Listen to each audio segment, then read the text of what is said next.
The crash was loud. Fire filled the sky. Smoke rose like dark clouds trying to touch the stars.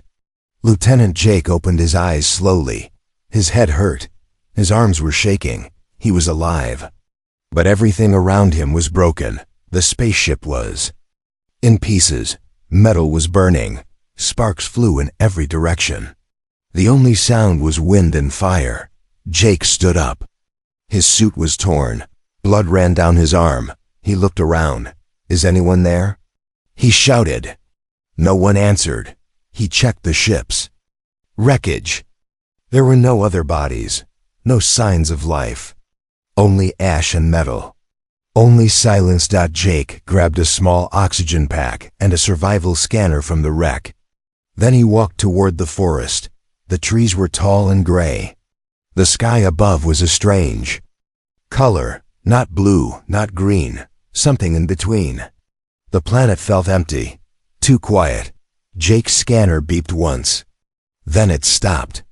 He looked around. Something moved. In the corner of his eye, near the wet ground, he saw a shape. He moved closer, step by step. His boots made small sounds in the mud. There, near the base of a tree, something was lying still. At first, he thought it was an animal. But then it turned its head. Two eyes, glowing faint blue, looked at him. It was a girl. Or something like a girl. Her skin was gray. Her hair was full of leaves and dirt. She was covered in thick, wet mud. She was shaking. Jake raised his hand. Slowly. Are you hurt? He asked. The girl didn't move. She only stared. Then she whispered something, her voice low and strange. If you wash me and make me clean, I'll bear you strong children, human. Jake blinked.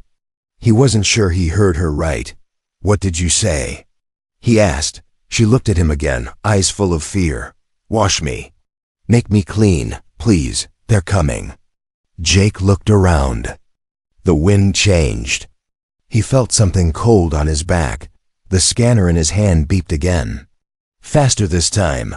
Behind the trees, he heard a growl, deep and heavy. Then another. Something was out there. And it wasn't friendly. Jake looked down at the girl. She was weak. She couldn't move. He had two choices, run alone and stay safe, or help her. He grabbed her arm. Her skin was cold. We need to move, he said. She didn't speak again. She just let him pull her up. Her legs shook under her. Jake carried most of her weight. They moved fast as they could through the wet forest. Branches snapped behind them. Growls became louder. Whatever was hunting them, it was close. After 10 long minutes, Jake saw an opening in the ground. A cave hidden behind thick roots. He pulled her inside. It was dark, but quiet. He waited. No sounds, no growls. Maybe they had lost it. Jake sat down. The girl leaned against the wall. She was breathing hard. He pulled out a small water bottle from his pack. He handed it to her. She drank, then wiped mud from her face. Her skin underneath was smooth, almost glowing. You're not from here, are you? Jake asked. The girl looked at him. My name is Urina, she said. I was left behind. My kind was hunted. I am the last. Jake looked at her confused. Last of what? Urina pointed to the dirt on her skin. This keeps me hidden, keeps me safe, but now they smell me. Jake shook his head. What are they? She didn't answer. Instead, she said one word. Hungry. The scanner beeped again. This time, it didn't stop. Something was outside. The cave, moving slowly. Waiting. Jake turned off the light. Rena reached out and held his hand. You washed me. You touched me. That means you belong to me now. Jake didn't know what that meant. He just kept his eyes on the cave entrance and listened. Waiting for the next sound. The silence didn't last long. Asterisk. The sound came again. Not from the cave entrance, but from above. Soft, wet, like something crawling on the rocks. Jake looked up slowly. The ceiling of the cave moved. Long fingers, black and sharp, reached down from the shadows. Rena pulled Jake back. Don't move, she whispered. It doesn't see like you do. The fingers stopped. They twitched, then slowly slid back into the cracks. Jake didn't breathe. Not for 10 full seconds. When he finally exhaled, his breath was shaky. What was that? He asked. Urena didn't look at him. Her eyes stayed on the dark ceiling, one of them, a hunter. Jake checked his scanner. No reading. Whatever it was, it didn't show up on sensors. Why is it after you? He asked. Urena finally turned her head. Because I'm clean now. And they can smell that. Jake was about to speak when a new sound echoed from deeper inside the cave. Voices, but not human. Something was speaking in a broken, clicking language. Urena's body stiffened. We need to go, she said quickly. Jake helped her up again. Her steps were stronger now. Not as weak as before. They moved deeper into the cave, away from the voices. The tunnel led to a narrow path filled with glowing stones. The walls were covered in symbols. Strange writing. Some of them looked old, but a few were fresh. Jake touched one of the fresh symbols. It pulsed with a red light. Urena slapped his hand away. Don't touch the new ones, she said. That means someone's still using this place. Who? Jake asked. Before she could answer, the ground shook. A deep vibration came from beneath them. Then they heard a growl. This one was different, louder, closer. Rena looked scared. Truly scared for the first time.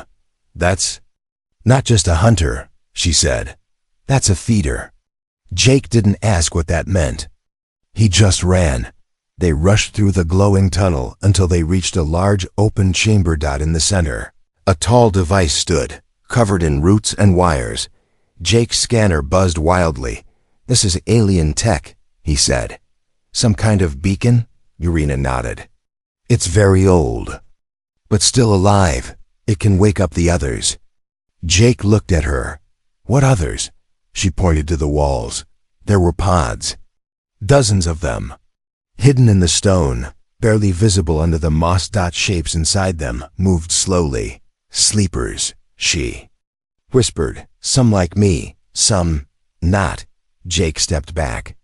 You're telling me this place is full of creatures that haven't woken up yet? Yes, she said. And that's why we can't stay. A sound from behind made them both turn. From the tunnel, 3 shapes entered. Tall, thin, skin stretched tight over their bones. No eyes. Just open mouths and long arms. Hunters. Jake raised his small plasma knife. Urena didn't run. She walked toward them. Calm. The first hunter leaped. Fast and loud. Rena grabbed it midair and slammed it into the floor. Jake stood frozen. She moved like lightning. Her body glowed faint gold now. The other 2 hunters circled her. She smiled at them. Still think I'm weak? She said. They attacked at once. Rena moved like a storm, brutal and silent. In seconds, both hunters were broken. Jake watched in shock. What are you? He asked. She turned to him. Her skin was cleaner now, brighter. I told you, she said. You made me clean. And now I can fight again. Before Jake could speak, one of the pods on the wall lit up. A new voice echoed across the chamber. Mechanical. Cold. Human presence confirmed. Protocol Omega active. Lights turned on across the chamber. The sleepers were waking up. Rena grabbed Jake's hand.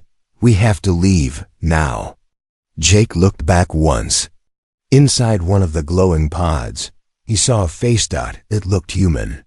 But it had the same eyes as Rena, and it was smiling. The tunnel was no longer just stone. As Jake and Rena ran deeper into the cave system, the walls changed. They turned smooth. Metallic. Clean. The air grew warmer. Lights flickered on by themselves, one by one, as if something unseen was watching them pass. Jake slowed down. This place isn't natural, he said. No, Urena replied. It was built long ago by your kind. Jake stopped walking. By humans? She nodded. Before your time. Before mine. They reached a Massive door made of black metal. It stood 10 feet tall and was covered in strange markings, half human letters, half alien symbols. As Jake touched the surface, the door opened with a low, deep sound.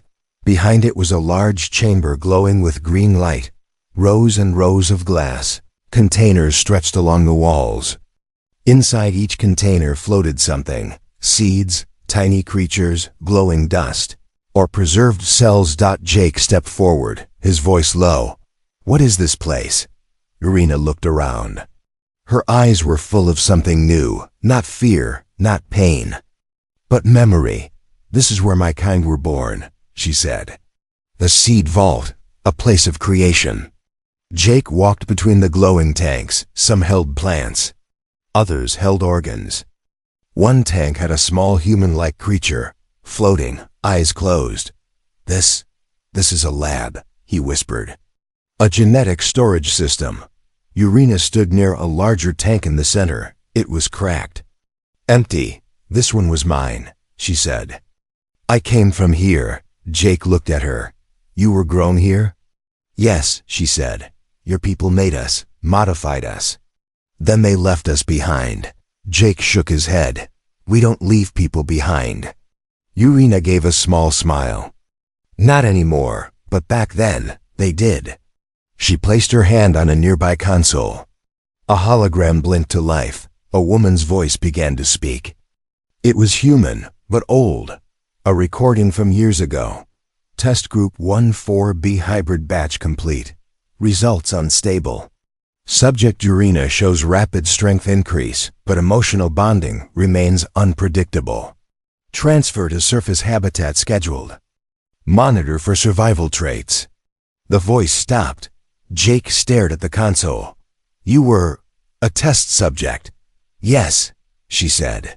"Made to survive. Made to fight. But also made to obey. That part didn't work." Jake walked to another corner. He found a control panel. His suit connected to it. The system spoke. "Biosignal match. Human officer detected. Welcome, Lieutenant." The vault's lights grew. Brighter. Doors opened. A hidden staircase revealed itself. Jake looked at Irina. "Why did this recognize me?" She stepped closer. "Because the people who made me were your ancestors. You still carry their code." A loud sound echoed from behind them. The tunnel they came from, it had sealed shut. Jake turned, alarmed. "That wasn't us." Irina's face went still. "Something else is here." From above, thin black lines dropped from the ceiling. Not wires. Not roots. Something alive. The lines formed legs. A shape dropped down. It looked like a machine, but moved like a spider. Its body was made of old metal and bone. Its single red eye locked onto Jake. Unauthorized bioform detected. Cleanse required. Jake pulled out his plasma knife. The blade buzzed. Irina stepped in front of him. Her voice was calm. "This place is protecting the old secrets. It sees me as a threat too." The spider-like machine charged. Irina moved first, faster than before. She jumped high, spun, and kicked the creature into a wall. It crashed, sparked, and crawled again. Jake stabbed it through the eye. It screamed like a dying animal. Then it fell still. Silence returned. Jake breathed hard. "How many of those are down here?" Irina looked toward the open staircase. "Enough to stop us from going further." Jake looked at the glowing tanks, the preserved seeds. The unborn hybrids. What did they want to make here? He asked. Irina walked to him. Her voice low. They wanted to make life that could live without rules, soldiers without pain, creatures without fear. Jake stared at her. "And what are you now?" She didn't answer. From the staircase, another sound came, deep and slow. Not metal. Something breathing. Something waking up. Jake raised his weapon. Rena smiled faintly. "Now you see why they locked this place." Asterisk. It was quiet now, too. Quiet. Jake and Rena stood in the glowing core of the seed vault. The machine spider lay broken behind them. The stairs ahead were dark, leading into the unknown, but neither of them moved. Urena stood still, her eyes closed. Her skin was no longer gray. It shimmered like silver under the green lights. Thin blue lines pulsed under her skin, like circuits. Jake watched her. He didn't speak. He didn't have to. Something in her had changed. When she opened her eyes, they were brighter, almost white. "I can hear it now," she said softly. "The code. The voices of the ones who made us." Jake stepped back. "You're not the same as before." "I'm becoming what I was built to be," she said. Stronger, smarter, cleaner. Jake didn't like that word. Clean sounded like something a machine says before it destroys everything it doesn't understand. He pointed to the glowing tanks around them. "What happens if we wake them all?" Rena walked slowly toward one of the pods. Inside it, a creature floated. It had no face, just skin and claws. "They are not ready," she said. "They were rejected. Too violent. Too wild." Jake looked around. "But you were different." "Yes," she said. "I was made to survive, but also to choose. That's why I found you." Jake's voice grew sharp. "You didn't find me. I found you in the mud, covered in dirt, hiding." Urena turned to him. "You think that was weakness?" She stepped closer. "That was the test. To see what kind of human you are. And you passed." Jake narrowed his eyes. "What are you talking about?" She placed her hand on his chest. "Our species were never enemies.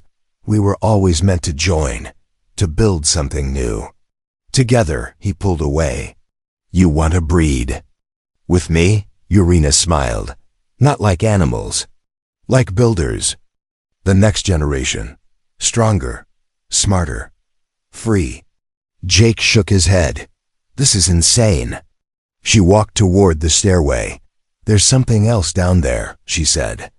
"Something your ancestors locked away, a design they feared. But I need it. If we combine your code with mine, I can wake the vault completely." Jake didn't move. Rena looked back. "You're afraid of what I am becoming. But deep down, you know, this world needs something new." The lights flickered again. A voice echoed from the deep speakers in the walls.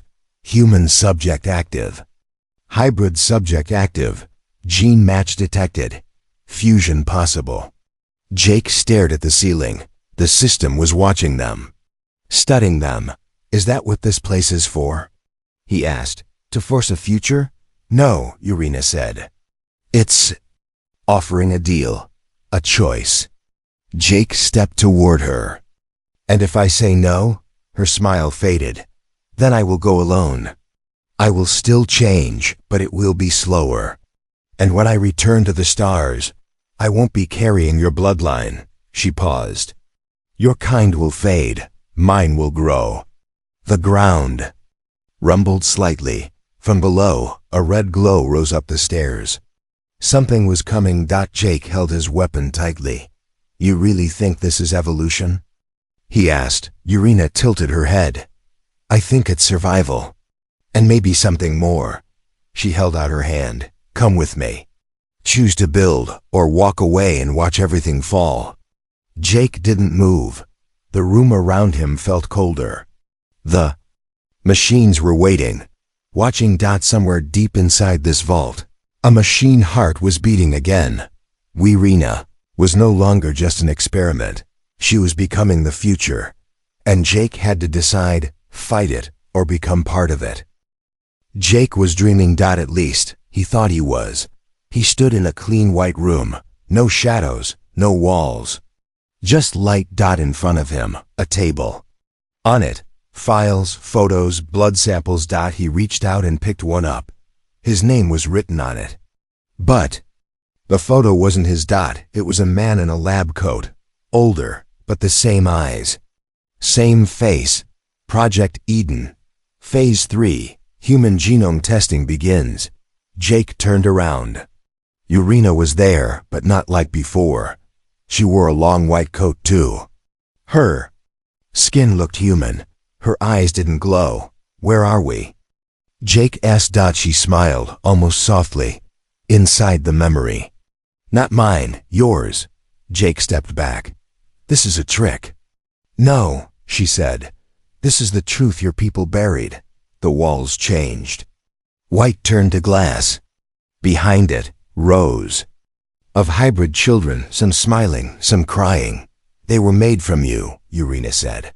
Your blood, your DNA line. That's why you were chosen. Jake tried to speak, but no sound came. Then he woke up. His body jerked. He was still in the seed vault, lying on the floor beside a glowing console. His skin was damp. His pulse fast. Rena stood near a large screen now. It showed video files, real ones. No dreams this time. Human scientists.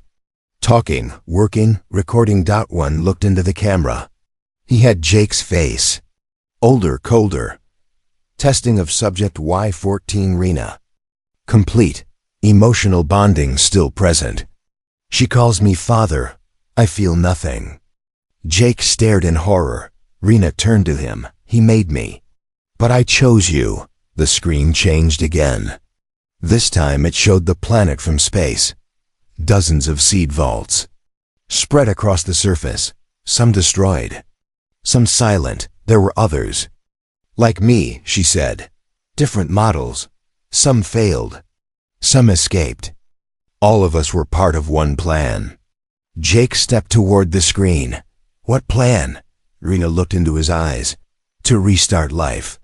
Without weakness, without mercy. Jake shook his head.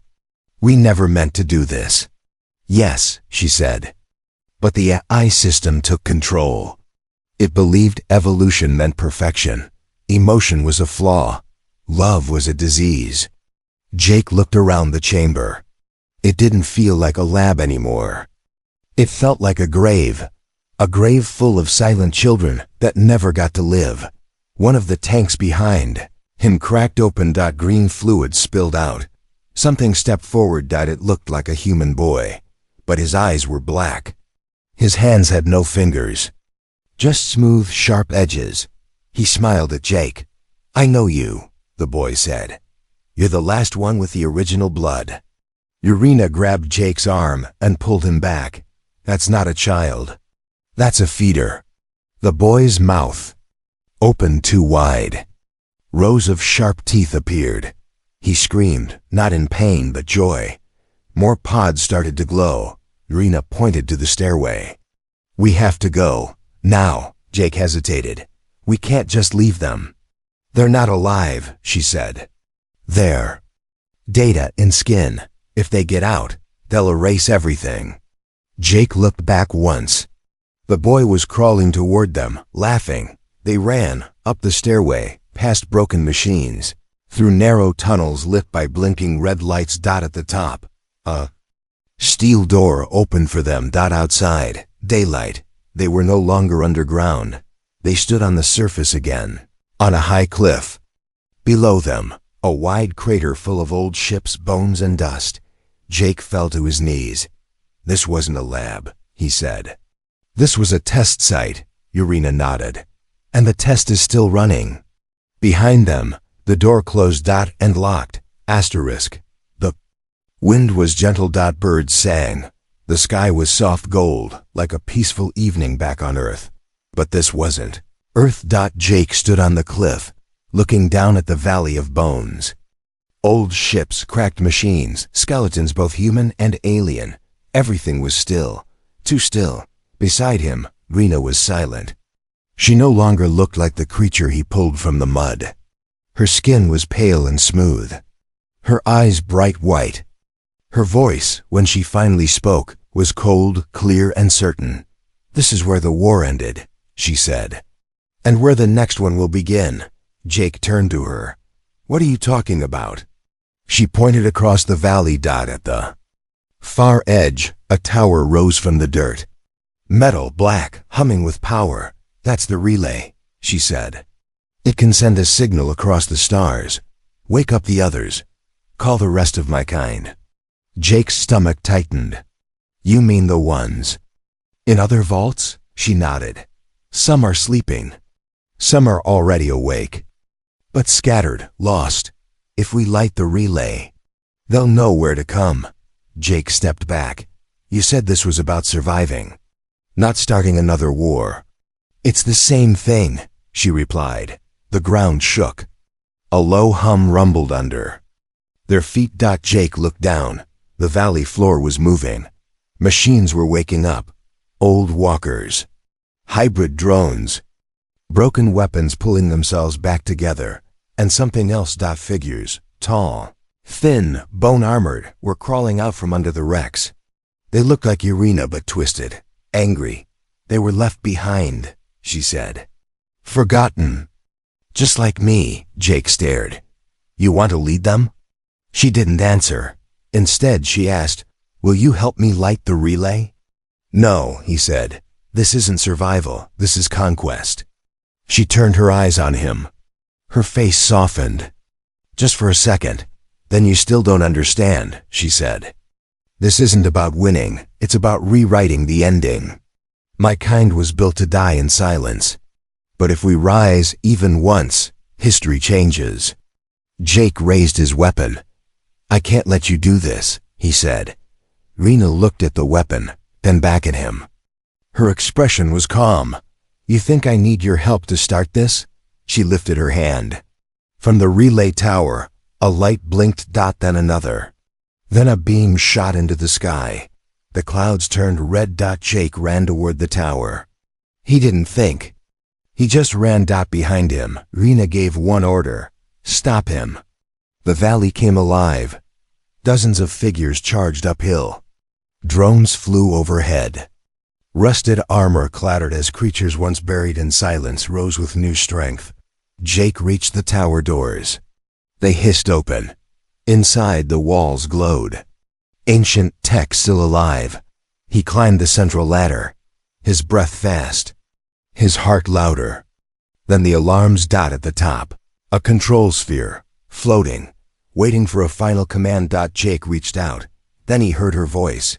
You can shut it down, Irina said from below. But only for a moment. Another will rise. Another relay will light. This is not just about me. Jake paused. Why me then? Why choose me?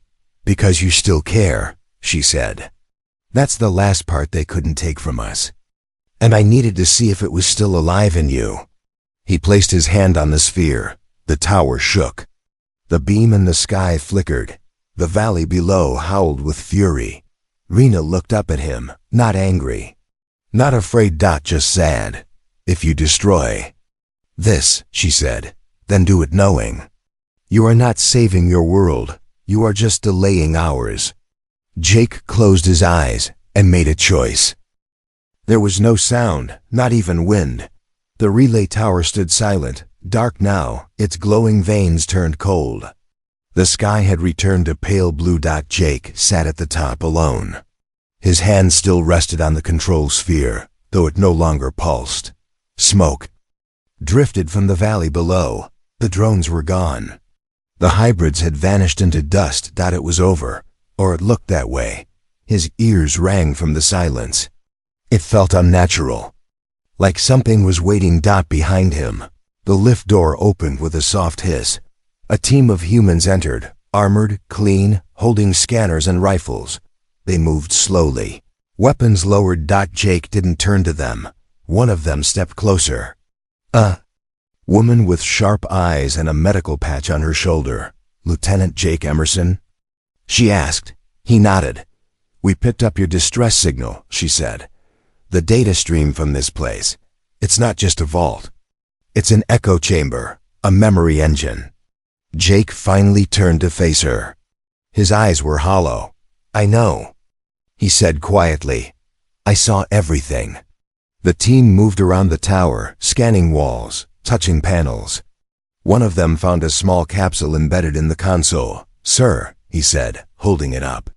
This was set to launch. It's biological. Jake looked at it. His chest felt heavy. There was a message carved into the side in alien script. He didn't need a translator. He knew what it said. You washed me. You made me clean. I will return stronger. The woman read the scan results. It's dormant. Hybrid DNA. Human compatible. This wasn't a weapon. It was a seed. Jake stood slowly. His voice was quiet. Steady. She didn't need an army. Just time. And a way off this planet. The woman looked at him. Did she survive? Jake didn't answer. Far below, at the edge of the valley, the wind moved across the sand. A single set of footprints led into the horizon. Too light to be Jake's. Too perfect to be natural. No body was found. No trace of Irina. The team packed up the capsule. The ship above sent down a transport. Jake walked toward it without speaking. From the sky, Earth's emblem on the ship's hull looked clean, proud, strong. But he couldn't stop thinking about what she said. If we rise, even once, history changes. As they left the planet, Jake stared out the window. Stars passed in silence. And then something flickered, a signal. Weak, buried deep in static. Not from their ship. From somewhere far away. The pilot frowned. Sir, we're getting a ping. Origin unknown. Message locked in hybrid code. Jake leaned forward. The screen lit up. A phrase blinked on the display. One seed is enough. He sat back in his chair, closed his eyes. The relay was off. The war was over, but something had survived, and it was already growing.